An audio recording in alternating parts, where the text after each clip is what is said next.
मान हमारी सेवा, तो कहा राज देव हो देवा। अगम देवम गण देव छुड़ाई, और बात सुन कछु आई। उपत्ति बरलै देव दिखाई, कर राज सुख सोचाई। एको बार न हुई है बापो, बहुरी जन्म न हुई है तापो। जाय का सुख हुई है घना, निश्चय वचन हुए के मना। साधु संत यही जना, जिन मानव वचन हमार। आदीन उपत्ति फले, देख दृष्टि प्रसार। In the mining and power, सदगुरु कबीर साहब कहते हैं कि तय सो मान हमारी सेवा, तय यथा तुम मान हमारी सेवा,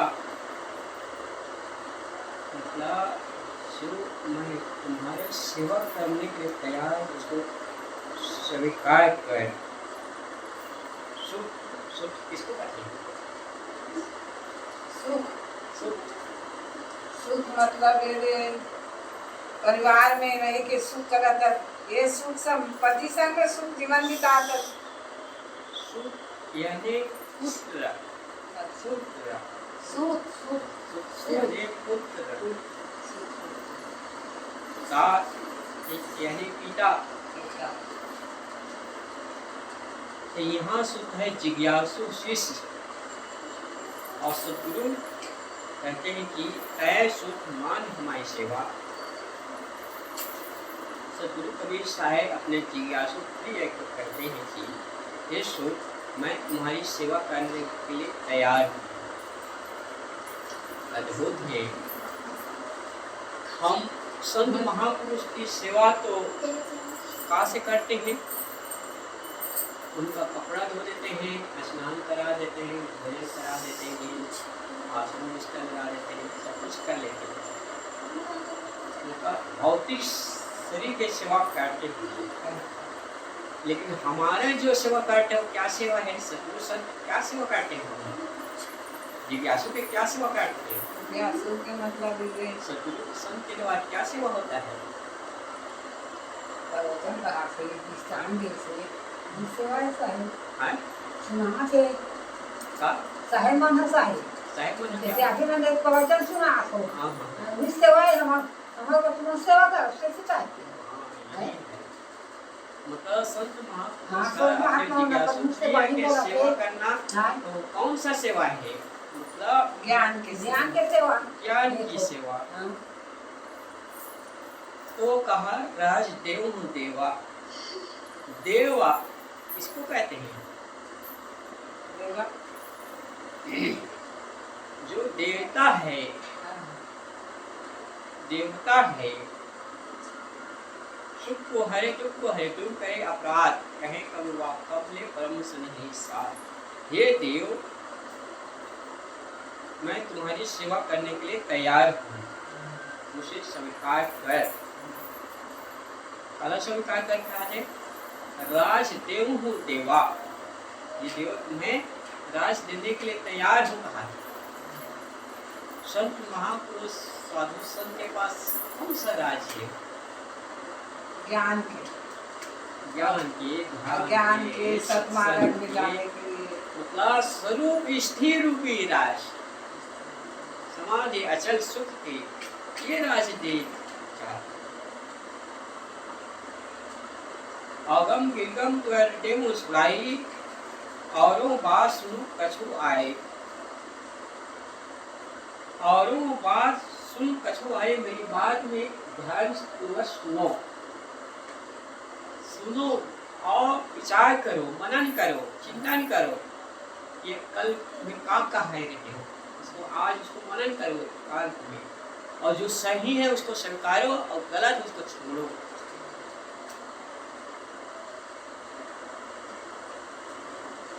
अगम दीर्घम गण देव छुड़ाई। अगम दीर्घम गढ़, गढ़ यानी किला।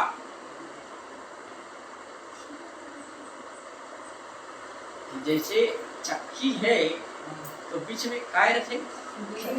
किला रखे कुटी। अब वो किनारे में रहे तो बच जाते, दाना हाँ चावल हाँ पिसते हैं चक्कर के पाट में, और जो पिसा जाता है। तो ऐसे सदृश संत ही किला आधार ही छाया है, वो एक किला है सुरक्षा। आगम निर्गम,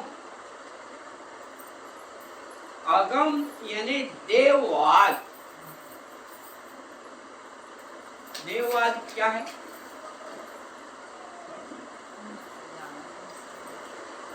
देवी देवता की कल्पना करना।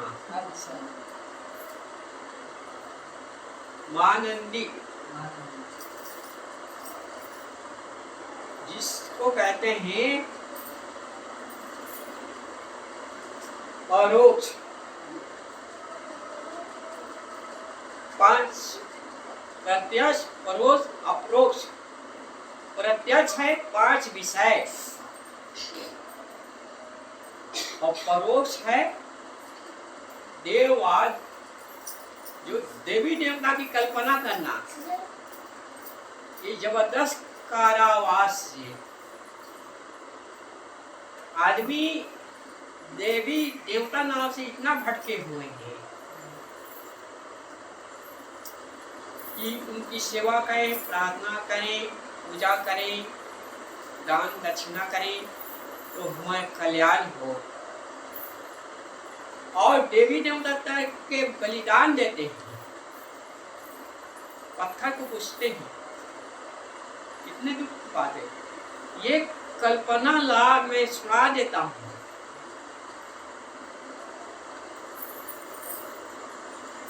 निर्गम जो प्रत्यक्ष 5 विषय राग रंग है। गढ़ देव छुड़ाई मतलब परोक्ष, अप्रोक्ष और प्रत्यक्ष। परोक्ष और प्रत्यक्ष छुड़ा लूंगा 5 विषय और दैववाद की। अप्रोक्ष आपका आत्मा ही है, उसमें ठहर जा।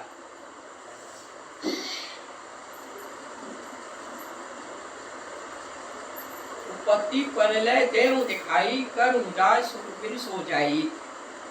उपत्ति प्रलय देव दिखाई, देव यानी दिखा दूंगा, दृष्टि खोल दूंगा। उपत्ति का है, उपत्ति का है मतलब ध्यान लगाना। उपत्ति यानी पैदाइश, जन्म, पैदा होना।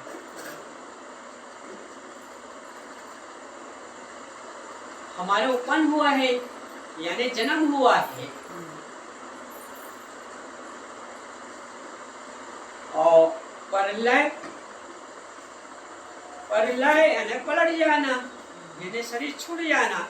इस संसार में 2 ही दुख है, जन्म और मरण, जन्म और मृत्यु। यही है उपत्ति प्रलय।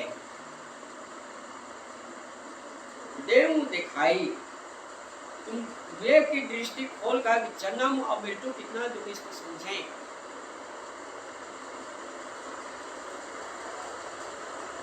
कर उदास सुख बिल सो जाई। जब तुम विवेक दृष्टि के आंख खोलोगे, समझोगे, शिवम पर का यथाभूत प्राप्त कर लोगे, तो वो राज स्वरूप स्थिति दशा शांति तुम्हें मिलेगा।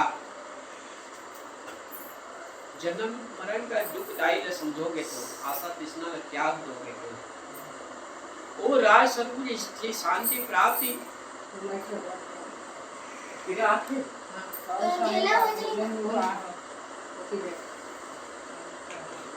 तो उपत्ति प्रलय देख जाई, जाय पाप सुख होय धना, निश्चय वचन कबीर के मना।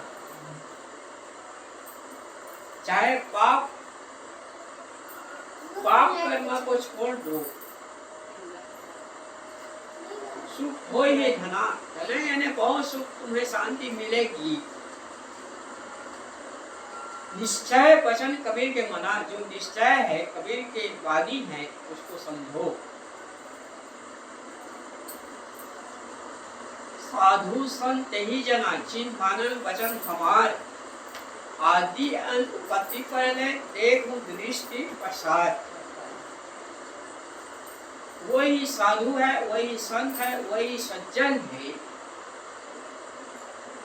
जिन वचन मानल हमार, जो वचन है उपदेश सत्पुरुषों के वाणी है उसको सुन ले, सही को ग्रहण करे और गलत का त्याग करे, वो ये साधु संत जिन वाचक मान हमार। आदि अंत उपत्ति पल है देखूं दृष्टि पसार, वे की दृष्टि देखो समझो। गो गोचर जहाँ मन जाई, सो सब माया जानो भाई। देख की आंखें को खोलो कि जो उपत्ति प्रलय तुम्हें रहस्य तुम्हें समझा दूंगा, तुम जन्म और मरण से मुक्त हो जाएगा। आज विषय राग से छुट्टी मिल जाए तो अपने शांति अपने आप में मिल जाएगा। तो सदगुरु का विषय कहते हैं कि तय सूत बांध हमारी सेवा, तो कहा राज देव देवा। अगम दिगम कर देव छुड़ाई, और बात सुन कछु आई। उपत्ति प्रलय देव दिखाई, कर उदास सो जाई। जाए पाप सुख कोई ढना, निश्चय वचन कबीर के मना। साधु संत ही जना जिन वाचन वचन हमार, आदि अंत उपत्ति प्रलय देख दृष्टि प्रसार। विवेक की दृष्टि को खोलो कि दुख है क्या, संसार दुख सागर है कि सुख सागर है।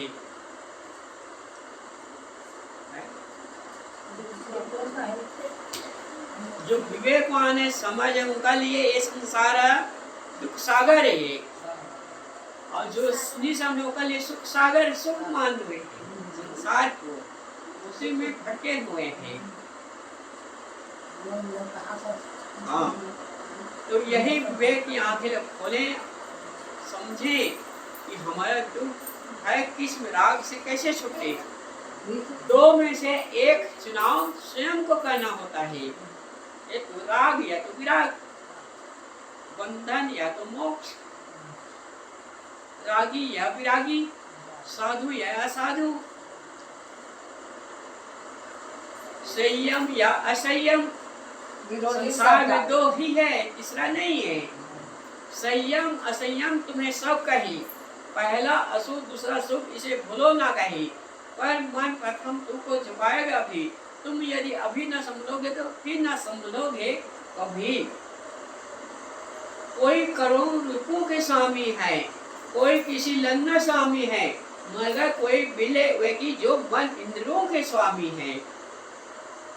जिंदगी में जिंदगी का राज पाना चाहिए, मन और इंद्रियों का सुवश रखना चाहिए, असत असाध्य का त्याग करना चाहिए, अपने को जानकर मस्त रहना चाहिए। सुख को कहाँ ढूंढना, बाहर नहीं सुख कहीं, तू आंसू का सिंधु है, इसकी खबर तुझको नहीं। हमें खबर नहीं है कि सुख है किसमें शांति। तो ये है स्वरूप स्थिर राज, जिससे सदगुरु विशाल देव जी कहते हैं कि पहले जानी स्वरूप को पाछे बंधन चीन, दोनों की परिचय भई तभे मोक्ष लकीली। सब प्रथम इस स्वरूप को जाने, आत्मा को जाने, और पाछे बंधन को, कि पहले जाने स्वरूप को पाछे बंधन चीन, दोनों की परिचय भई कि बंधन और मोक्ष को जान ले, परिचय हो जाए तो वही में तुम्हारा कल्याण ही है। मुक्ति तो प्रत्यक्ष है, जैसे हाथ को गेंद, बंधन चिन्ह बीज है, बिन पारा का निज भेद। जैसे अपने हाथ में गेंद को रखना कितना सरल है, वैसे मुक्ति ही कल्याण अपने में ही है, दूसरों के आधार नहीं है। पारक अटल समाधि है, दे भी सब काल, दे रहे या ना रहे, यक्षम जानी निहार। सोई रहस्य अपनाए काहू नहीं नी, सबसे आपे नीक है जहाँ रहे सब एक संसार एक कहीं है बंधन को चिन्हे और मोक्ष में ठहरे तब स्वयं कल्याण हो जाएगा। जैसे ताला खोलने का साधन है क्या? ताला खोलने का साधन क्या है? चाबी है। और बंद करने का साधन ऐसे ही कल्याण करने का साधन वो क्या है? हमारा मन। और संसार में फंसने का कारण मन। जैसे ताला एक चाबी बंद करने का खुलने का काम करता है, केवल चाबी घुमाने पर निर्भर है कि इसी अपने वो लौटे ठहरे मन को सेव में लगाएं तो कल्याण होगा और पर में राग में लगे तो बंधन का कारण है। तो जैसे साधन चाबी है वैसे हमारा मन है, सत्संग में लगाए तो कल्याण और फिर सत्संग में लगाए तो कल्याण नहीं, तो वही सत्संग में लगाए और अपने समय को निकाले। तो मैंने सतगुरु कबीर साहब के विजय रामायणी 58 का कहा कि तय सुध मान हमें सेवा, वो सेवा हमारी स्वीकार कर तो राज देव हूँ देवा, वो राज सब स्थिर तुम्हें मिलेगा। बस इन्हीं सब साथ अपनी वाणी ग्राम में तो बोले सदगुरुदेव की जय।